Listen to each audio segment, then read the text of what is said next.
Hello everyone, welcome to Unacademy, a one-stop destination for the English medium civil services aspirants. Welcome to the weekly current affairs quiz. So last Thursday, we started this brand new initiative to help you cover the current affairs of the last 1 week. So every Thursday at 6 p.m., we shall be bringing out the weekly current affairs quiz. Through this series, we will help you cover the important current affairs for your prelims through MCQ based discussion. The discussion would be strictly in line with the UPSC syllabus for prelims, and the format of questions that we are going to pick up is also going to be in line with previous question papers that has been brought out by UPSC. The sources that we are going to use for these topics would be Indian Express, the Hindu, Mint, the Press Information Bureau, and many others. The idea is to ensure that this session becomes a comprehensive session for you to cover important prelims current affairs topics with MCQ practice. So let's begin the discussion by first looking at some important announcements. Our online classroom program for the English medium has begun from 13th Feb, and you can register for the course by contacting us. And the best part is that there is a flat 50% discount being provided until the 17th of Feb. It's a limited time offer, and if you subscribe to the course, you will get access not just to the English classes, but even you'll get access to bilingual classes in English and the Hindi classes as well. So apart from that, please note that we are offering free special classes on the Unacademy app. Every day we are covering important topics for your prelims and your mains. Do attend these sessions, and you can find the links for those sessions in the community section of our YouTube channel. And also today, the Supreme Court has delivered a very important verdict. It has declared electoral bonds as unconstitutional. So we will be covering this important development at 7 p.m. through a live session, and Sarmad Mehraj sir will be analyzing this important verdict of the Supreme Court through which electoral bonds have been declared as unconstitutional. So tune in back at 7 p.m. live to understand this important issue from Indian polity. So with this, let's begin with the weekly current affairs quiz. As we did last week, I will just step out for a few seconds so that you can go through the question. I'll not waste your time in reading the entire question. You can pause the screen, read the question carefully, and then take a look at the explanation. So that way we can keep the session short and fruitful and productive so that you don't have to waste any extra time. So here's the first question. The question is based on the Andhra Pradesh Reorganization Act. So let's understand why the topic was in news. Let's talk about the provisions of the act as well, and then we'll come back to the question and we'll find out the right answer. We had an article in the Indian Express that was referring to the dilemma being faced by the Chief Minister of Andhra Pradesh, Jagan Reddy. Andhra Pradesh has come out with a 3-capital formula because after the state was reorganized in 2014, Hyderabad was set up as a joint capital for a period of 10 years. Hyderabad has been set up as a joint capital both for Telangana and Andhra Pradesh. But this 10-year period is ending very soon. On the 2nd of June in 2024, Hyderabad will cease to be the joint capital and it would become the sole capital of Telangana. So that is why, even though it's an old topic, it is very relevant for the exam because it's in June 2024, right around our prelims examination, that this time period for Hyderabad will expire. Hyderabad will no longer be the joint capital after this. It will exclusively become the capital of Telangana only, and Andhra Pradesh will have to look for a new capital. Andhra Pradesh had a plan to set up 3 different capitals.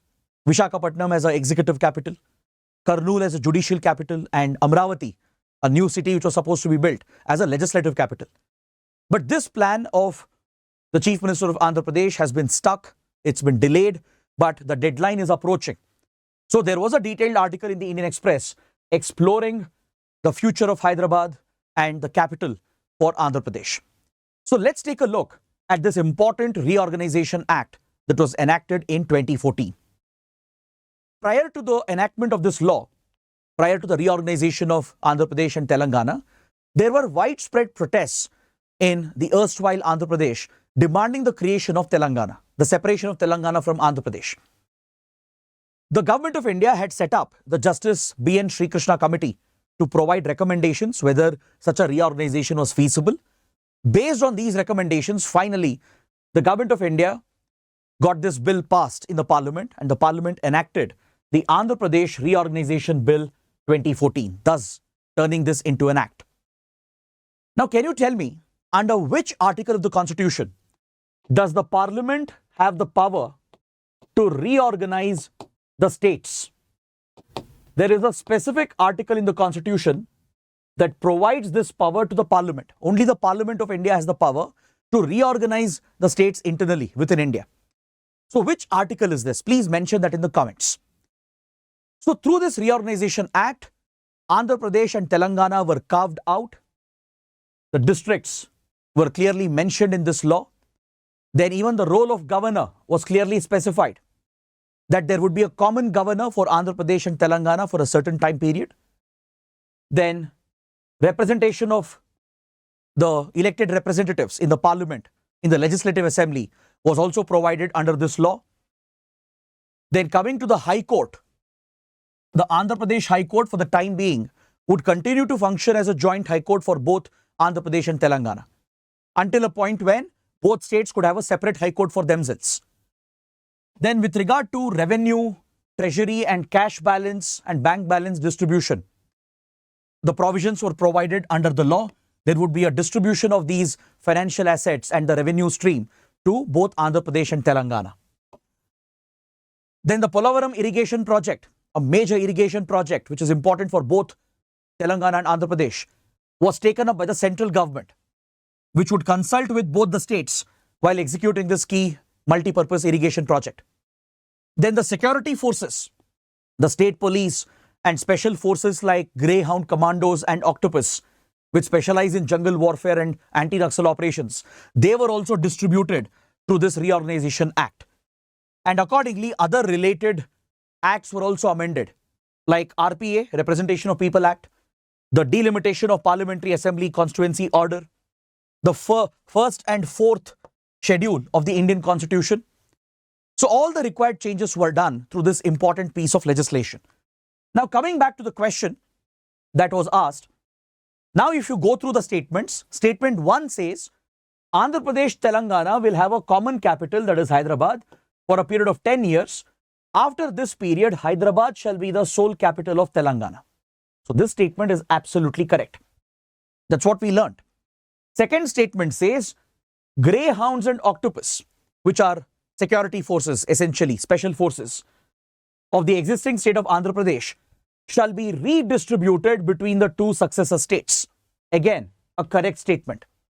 The Act redistributed these security forces along with the state police force.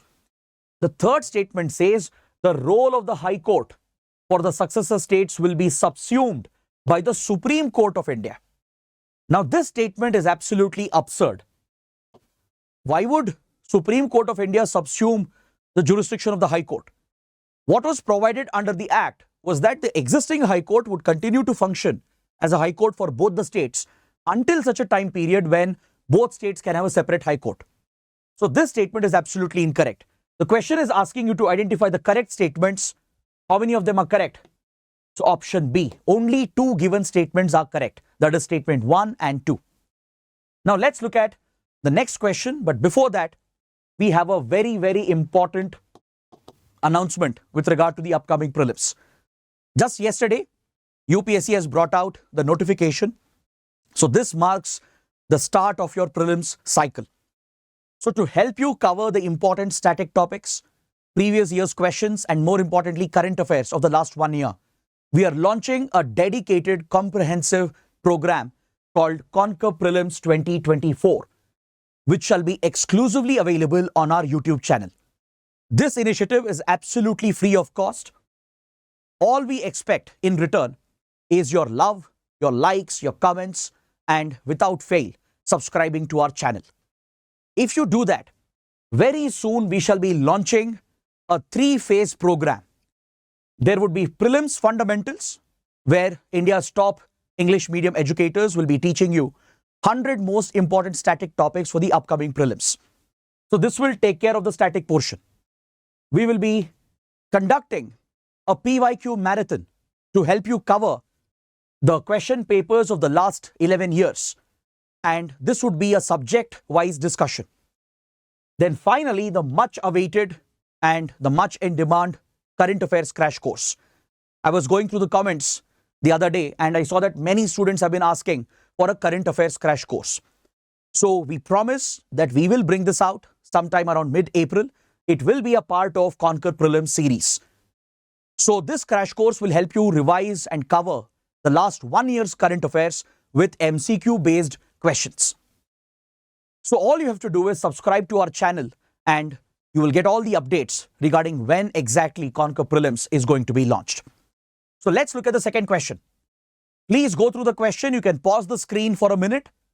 This question is related to International Energy Agency. The topic was in news because there was a press release on the PIB's website from the Press Information Bureau. According to this press release, Prime Minister Narendra Modi has addressed the International Energy Agency's ministerial meeting. Currently, the ministerial meeting of International Energy Agency is taking place, and just the other day, PM Modi has addressed this ministerial meeting. So I feel it's a very important international organization. It can be very important for IR and environment and ecology. So let's understand what is IEA, what is its role, its mandate, some important facts related to the institution, and then we'll come back to the question. The International Energy Agency was founded in the year 1974. So this makes the topic all the more important because UPSC tends to focus on anniversary events. So this year, 2024, marks the 50th anniversary of the establishment of International Energy Agency. So it's very likely that a question can be asked. That is why I have picked this topic. So it was established in 1974 to provide energy security to the world. In the mid-1970s, there was a major oil crisis that gripped the global economy. The major oil producing and exporting nations, they had deliberately placed an embargo. They had cut their oil production and this had destabilized the oil markets. So the industrialized developed countries, they took a big hit. So this led many Western countries to align together, and under the OECD, which is a economic grouping based out of Europe, many Western countries came together to establish the International Energy Agency in the midst of the oil crisis of 1970s. So its initial goal was to provide for energy security and stabilize energy supplies. But today its mandate has been widened. It not only deals with traditional energy security, but it also deals with sustainable energy sources, impact of climate change, switching to clean renewable energy. So ensuring overall energy security by keeping in mind the environmental implications is the current mandate of the International Energy Agency. So it has 31 member countries. All of them are part of OECD grouping. There are 4 accession countries and 13 association countries. So India is not a member of this agency. India doesn't hold full membership, but however, we have joined the International Energy Agency as an associate member in 2017. So India does work with the agency very closely, and India is also considering a possible membership. This is the big update from the ministerial meeting. During the recent ministerial meeting, it was informed that India is in talks with IEA for a possible full membership, and India could contribute significantly to this agency. And also please note another recent development. Latvia is being admitted as the 32nd member to this group. So all these facts, these recent developments could help you in a prelims question. It publishes some important reports. It brings out few flagship reports such as World Energy Outlook, World Energy Investment Report, the Net Zero by 2050 report, and the others that I've mentioned over here. So please remember the important reports and publications as well. Even this could feature as a prelims question. Now coming back to our second question, let's see what is the correct answer. The first statement says IEA was founded in 1974 to ensure the security of oil supplies. Correct statement. India is not a member of International Energy Agency. Yes, absolutely correct. India is not a full-time member. We are just an associate member. We are considering a future membership. World Energy Outlook is a flagship report published by the agency. Absolutely correct. So all three statements are correct, but the question is asking you to identify the incorrect statement. So please be very careful when you're reading the question. The question is asking you to identify incorrect statements, and there are none. All three statements are correct. The right answer is option D, none of the above. Next, question number 3. The strategic port of Maputo is located in which country? It's a geography-based, map-based question. Such places in news can be asked as a prelims question. The Maputo port was in news because according to this press release on the PIB, the Indian Coast Guard has sent a vessel to this strategic port in Mozambique. Mozambique is an East African country. You can see here in the map, Mozambique is an East African nation and it occupies a strategic location and very crucial for India. So this is where the port of Maputo is located, over here. You can see where I have shaded this region. That is where the strategic Maputo port is located, in the country of Mozambique in East Africa. It faces the Indian Ocean and more importantly, it sits along the strategic Mozambique Channel. This right here is the Mozambique Channel. It's a very narrow water body between East Africa and Madagascar. This is the island country of Madagascar. So between Madagascar and East Africa, you have the Mozambique Channel in the Western Indian Ocean, which is an important shipping lane. Especially in recent times, this shipping route has become very important because the Houthi rebels of Yemen, they have been targeting commercial ships in the Red Sea route and Arabian Sea route. So many ships coming through this route, they have been diverted, and today they are moving across Africa, around Africa, taking a turn around South Africa near Cape of Good Hope over here. And these ships are passing through Mozambique Channel to reach the Indian Ocean. So it has become a vital shipping lane again. And as a result, the strategic port of Maputo will be very important. The Indian Coast Guard has sent a vessel, an indigenously built vessel, and we undertake such exercises very frequently. In fact, Mozambique is frequently hit by cyclones as well, tropical cyclones. So whenever the disaster occurs, Indian Navy, Indian Coast Guard are dispatched to Mozambique to provide HADR assistance, to provide humanitarian assistance and disaster relief as part of disaster management assistance. We also work together to ensure maritime security and even to carry out surveillance in these waters, because over here we have piracy infested waters towards Somalia. In fact, India has major economic interests, strategic interests all across East Africa, from Tanzania to Kenya towards Gulf of Aden and Horn of Africa. This whole region is very crucial for India as well. So this port call by Indian Coast Guard was in the limelight and the port of Maputo was in the news. So coming back to our question, where is it located? It's located in Mozambique. Option C is the correct answer. Next, question number 4. It deals with the contribution of the MSME sector to the Indian economy. It's a fairly big question. There are 4 statements. So please pause the screen, go through the statements one by one. Also try to attempt the answer and then you can watch the explanation. The topic is in news because in the Indian Express and also in Mint, there is an article referring to the contribution of India's MSME sector. The Union Minister for MSME has spoken about the tremendous contribution that the MSME industries are making to the Indian economy. And he has said that the government of India firmly stands with the MSME industry and is ready to provide any support that is needed. So please look at some important data, some important statistics regarding the contribution of MSME industries to the Indian economy. Such trend-based or pattern-based questions can also be asked from key sectors. UPSC, even though it doesn't focus on the exact numbers and statistics, it doesn't expect you to mug up and by heart specific numbers, right? It still expects you to understand the trend and pattern, and based on that, sometimes questions have been asked. So here, let's understand what is the overall contribution of MSME sector to the Indian economy. This is all based on recent data brought out by the Ministry of Statistics and Program Implementation. According to this data, the share of MSME gross value added in India's GDP is roughly close to 30%. If you look at the last few years' data, it has often fluctuated. From year to year, there has been a fluctuation. For example, in 2019-20, its gross value added from MSME sector to our GDP was around 30.5%. For the next year, it decreased to 27.2. Then again, it has increased slightly to 29.2.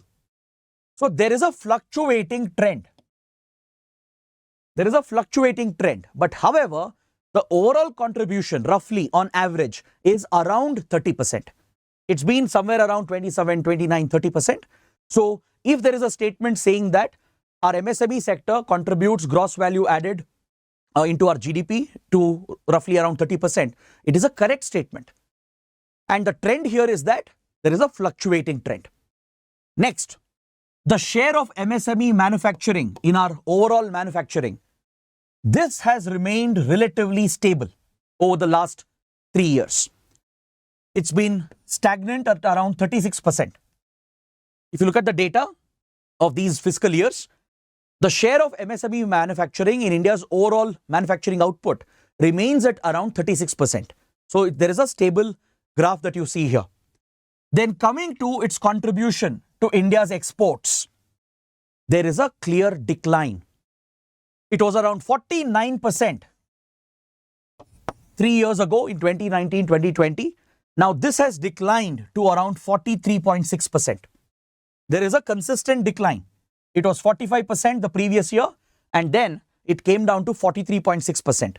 So its contribution to India's exports overall has seen a decline over the last few years. Then finally, it is a big source of employment. Apart from contributing significantly to the country's GDP, manufacturing and exports, it generates millions of jobs. So that is why the MSME sector is so crucial for the Indian economy. So now if you come back to the question, go through all these statements that are talking about the trend, the pattern based on which MSME industries are contributing, you will notice that all the 4 statements are correct. It's talking about the share of MSME sector's gross value added to our GDP, which is around 30%. So it's a correct statement. It says that this trend has been fluctuating. That's what we discussed, right? The gross value added from MSME sector to our GDP has fluctuated from 30% to 27 to 29. But it's always been around 30% in the last few years. So both the statements are correct, statement 1 and 2. Statement 3 and 4 are also correct. That's with regard to its contribution to exports, which has declined over the past few years. And with regard to its contribution to manufacturing, it has remained stable, roughly around 36%. So all 4 statements are correct. Question is asking which of the statements, how many of these statements are correct? The right answer is option D. All the 4 given statements are correct. Next, question number 5. This is a match the following type of question, again based on geography and places that are in news. We have national waterways of India on one side and the rivers on which they are being set up on the other side. We have national waterway 1, 16 and 2 matched with Ganga, Brahmaputra and Krishna. We have to check how many of the pairs are correctly matched. I picked up this topic because we had a press release on PIB where the government has given some data, some information about national waterways in Assam, within the state of Assam. So this press release was talking about national waterway number 2, which has come up on the Brahmaputra river. Then national waterway number 16, which is coming up on the Barak river, which is another major river in northeast India. And I've also given you an entire table of 25 major national waterways in the country. The Inland Land Port Authority of India, which is responsible for setting up these inland navigation routes. It has identified 111 waterways which are navigable in the country. So inland navigation is hugely beneficial, especially to move cargo and even passengers. It can help address the problem of pollution as well, which is a major concern through road and rail transportation. Many believe that inland navigation relatively is more environment friendly, and it also could reduce the time of transportation, improve logistics, and it can connect industrial zones, then mines with strategic ports in the country. So India has ambitious plans to develop these national waterways, and 25 routes have been chosen. So national waterway number 1 lies on the Ganga river system. It extends from UP towards West Bengal, passing through Bihar and Jharkhand. It's coming up over the Hooghly-Bhagirathi river system. Most part of it is already completed. It is functional as well. It is navigable. National Waterway 2 on the Brahmaputra, which is also operational. National Waterway 16 over the Barak, and so on and so forth. If you look at National Waterway number 4, this is the one coming up over the Krishna River in Vijayawada in Andhra Pradesh. So now if you go back to the question, the match the following question, you will notice that the first one is correctly matched, National Waterway with Ganga. Second one is also correctly matched, National Waterway 2 with Brahmaputra. But National Waterway 16 is incorrectly matched. It's coming up over the Barak River, not Krishna River. Over Krishna, it is National Waterway number 4. So how many of the pairs are correctly matched? Only 2. Option B is the right answer. Next, question number 6, related to Sanjay Agarwal committee, which was recently in news. This topic was in news because of the ongoing farmers' protests. There are multiple articles in Indian Express and the Hindu which talks about the demands of farmers who are protesting in Punjab, Haryana, and on the outskirts of Delhi NCR. And one of their primary demand is for a guaranteed MSP, a legally guaranteed minimum support price. So to examine this particular issue and other related issues in agriculture, a couple of years ago, the government of India had set up a committee called the Sanjay Agarwal Committee. Because in 2020, 2021, even then we had witnessed a series of protests by farmers and farmer organizations who protested against the controversial farm laws. Eventually, the Modi government withdrew these 3 farm laws which were controversial, and it had set up a committee under the chairmanship of then Agriculture Secretary Sanjay Agarwal.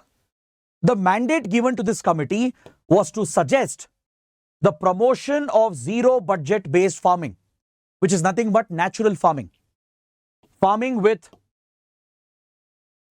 minimum inputs or zero inputs, ensuring that you don't incur any input expenditure with regard to fertilizers or seeds, etc. It focuses on natural farming. So the committee was given a mandate to provide recommendations on promoting zero budget natural farming or zero budget based farming. It was also given a mandate to recommend changes to cropping patterns, keeping in mind the changes in the country and in the Indian economy. So it was expected to come out with suggestions for changing the cropping pattern in the country. And finally, the last mandate was to recommend changes for MSP policy to make it more effective and transparent. The minimum support price is a basic guarantee provided by the government. It helps in public procurement of essential food crops as well and guarantees food security. Plus, it guarantees a minimum income for the farmers, and it helps farmers overcome any market conditions which might be adverse to their income. So the government promises to purchase the food grains at a minimum set price, right? And there are certain problems in its implementation. So right now, farmers are demanding extension of MSP to all the crops as recommended by the Swaminathan Commission. And they also want a legal guarantee, a law to guarantee MSP for all the crops. So that is their primary demand.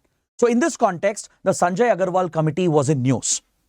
The question is asking, it was established in 2022 to deal with which of these issues? To promote zero budget based farming or natural farming, to suggest changes to the cropping patterns in the country depending on the needs of the Indian economy, and to make MSP more effective and transparent. Which of them are correct? So of course, all the 3 are correct. The correct answer is option D, 1, 2 and 3. All three given statements are correct. Next, question number 7, related to the Khajuraho group of monuments. This topic is in news. It's a very important topic under art and culture history, because we had an article in the Indian Express talking about the Khajuraho dance festival. This year marks the 50th anniversary of this important cultural event. It was started back in 1974. It is organized every year by the Madhya Pradesh government, by the Directorate of Culture, along with Ustad Alauddin Khan Sangeet Evam Kala Academy. So these entities organize this dance festival. So classical dance forms are presented at the Khajuraho Dance Festival, which is a major cultural event in the country. It is hosted in the historic Khajuraho Temple Complex, which is a UNESCO World Heritage Site. It is located at the Chhatarpur district in Madhya Pradesh, and these group of monuments, they are a collection of Hindu and Jain temples that were built under the Chandela dynasty, the Chandela era. As part of these group of monuments, you have historic temples like the Kandariya Mahadev temple, Devi Jagadamba temple, etc. And they are all built using the Nagara style of architecture. You can see over here, you can see the raised platform called Jagati, which is a classic feature of Nagara temple architecture. You can see the mandapas, the shikara and the kalasa right above the Garbhagriha or the sanctorum. So these are classic features of Nagara temple architecture which defines the Khajuraho group of monuments. So it's a UNESCO World Heritage Site, and this is where the Khajuraho Dance Festival is also organized every year. So coming back to the question, most of these temples which are part of Khajuraho group of monuments, a UNESCO World Heritage Site, they were built under the rule of which dynasty? The correct answer is the Chandela dynasty. Option A is the right answer. Next, question number 8, related to security and science and technology. What are the primary applications of high altitude pseudo satellite vehicles or HAPS vehicles? Now, this is another important topic and a trending topic last week. India has become one of the few countries in the world to test this technology. The National Aerospace Laboratories, NAL, which is based out of Bengaluru. It is a CSIR institution. It's part of the Council for Scientific and Industrial Research. It has tested this unmanned aerial vehicle that you see here in the image. It's a depiction of HAPS, high altitude pseudo satellite vehicles. See, when it comes to aerial surveillance, aerial monitoring, currently there are two types of platforms that we use to carry out aerial surveillance. One, we have unmanned aerial vehicles or the regular drones which are popular. These unmanned aerial vehicles or drones, they are deployed a few thousand feet up in the atmosphere, right? So they help in capturing high resolution pictures of the target area. So UAVs and drones, they both have military and as well as civilian applications. They can be used for surveillance, monitoring, for border security purposes, for counter-terror operations, to monitor enemy movements, etc. It can also be used for disaster management, for resource mapping, to deal with forest fires, etc. But one problem with regular unmanned aerial vehicles and drones is that they are battery powered. This is a big limitation. So they can stay in the air only for few hours, maybe 12 hours, 24 hours, maximum 36 to 48 hours. Even the high altitude, long endurance drones, they can't last more than a couple of days and they will have to land. So this disrupts your ability to carry out mapping, surveillance, imaging, etc. The other platforms we have to carry out surveillance is our satellites. But problem is, satellites in low Earth orbit, they are moving at a very fast rate. They don't stay constantly over one given place and they lose the line of sight. So low Earth orbit satellites, they are useful for certain specific tasks with regard to Earth observation, but it may not be entirely conducive for all missions. The other kind of satellites, the geostationary ones, which are placed in geostationary orbits, they almost have a constant line of sight towards a given place. They have a very wide range of coverage, right? But problem is geosynchronous satellites are very expensive. And once you position them almost 36,000 kilometers away, there is no way you can reorient them or repurpose them. You can't repurpose the platform for other purposes. So there are limitations with existing satellites and existing drones when it comes to aerial surveillance, monitoring, etc. So this is where a new technology is being pioneered by few countries, and they are developing HAPS, or high altitude pseudo satellite vehicles. They basically come in between your drones and your satellites. These HAPS vehicles, they would be entirely solar powered.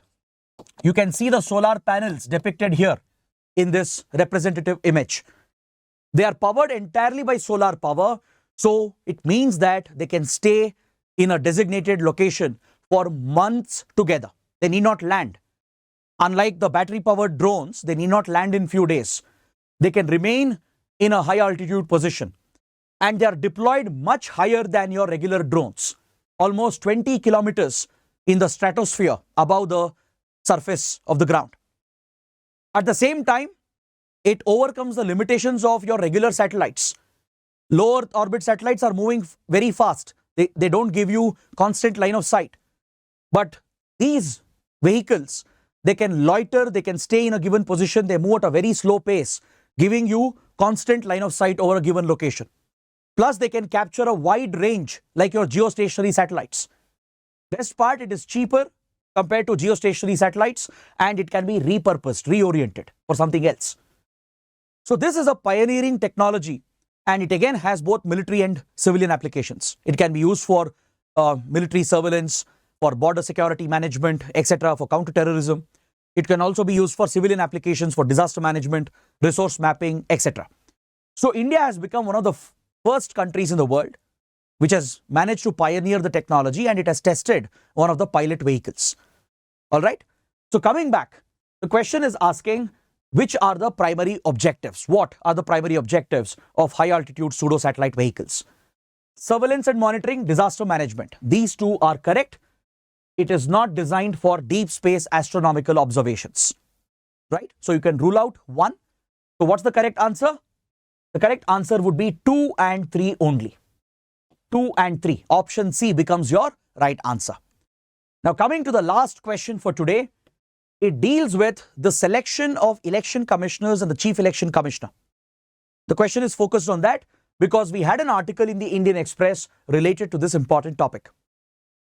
See, the earlier system for selecting and appointing election commissioners and chief election commissioner was that, as per Article 324 of the Constitution, the government almost had full discretion with regard to selecting the election commissioners and chief election commissioner for the Election Commission of India. So essentially, the Council of Ministers headed by the PM would make the selection and refer the names to the President of India, and President of India would be bound to appoint them as per the provisions provided under Article 324. But recently, the Supreme Court intervened. The Supreme Court, in a related case, said that the government has given itself the authority to appoint election commissioners, so this could disrupt free and fair elections. It could raise questions about the integrity of the election commission. The government, the ruling party, might appoint favorable candidates who might deliberately favor the ruling party in elections. So based on this observation, the Supreme Court ruled that a selection committee has to be set up. It can't be determined just by the government. It provided for a selection committee comprising of Prime Minister, Leader of Opposition, and Chief Justice of India. The judiciary gave itself a role in the selection process. So, Prime Minister, Leader of Opposition, if there is no Leader of Opposition, obviously, Leader of the single largest party in Lok Sabha, and the Chief Justice of India, they would be part of the selection committee who would recommend the names for the President, and the President would then appoint these election commissioners and the Chief Election Commissioner. But this was obviously unacceptable to the executive. The government saw this as judicial overreach. It was seen as an overstep by the Supreme Court into the domain of the executive. Because if you look at appointments and transfers within the Supreme Court, there is a lot of opaqueness. The Supreme Court relies on the collegium system, which is not transparent. And when the government introduced an amendment and set up a national judicial commission for that, the Supreme Court struck it down as unconstitutional. The Supreme Court did not accept any government involvement in appointing judges and in transferring judges. So the government was also not happy with the judiciary's interference in the selection of the election commissioners. So recently, the government has brought out a law to counter this ruling of the Supreme Court.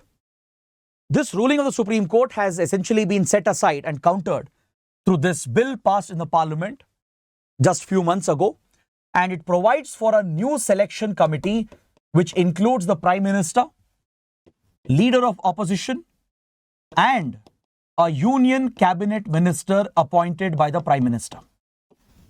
It essentially gives primacy to the government itself. But however, the big change is that it provides a role for the opposition. So this committee will be headed by the PM along with Leader of Opposition or the leader of the single largest party in Lok Sabha, and the Prime Minister can nominate a Union Cabinet Minister. So this is the current selection process. So the question is asking, what is the current selection process? Which is the committee? What is the composition? So obviously it is option C, Prime Minister, Leader of Opposition, and Union Cabinet Minister. So this completes my detailed discussion of the important prelims related current affairs topics and a revision through 9 MCQ based questions. So I hope you guys have enjoyed the session, and I hope you have understood all the key topics that we have discussed. If you like the session, do let us know with your comments, press your like button, and don't forget to subscribe to the channel. So I'll see you next Thursday at 6 p.m. Till then, take care. Have a good day.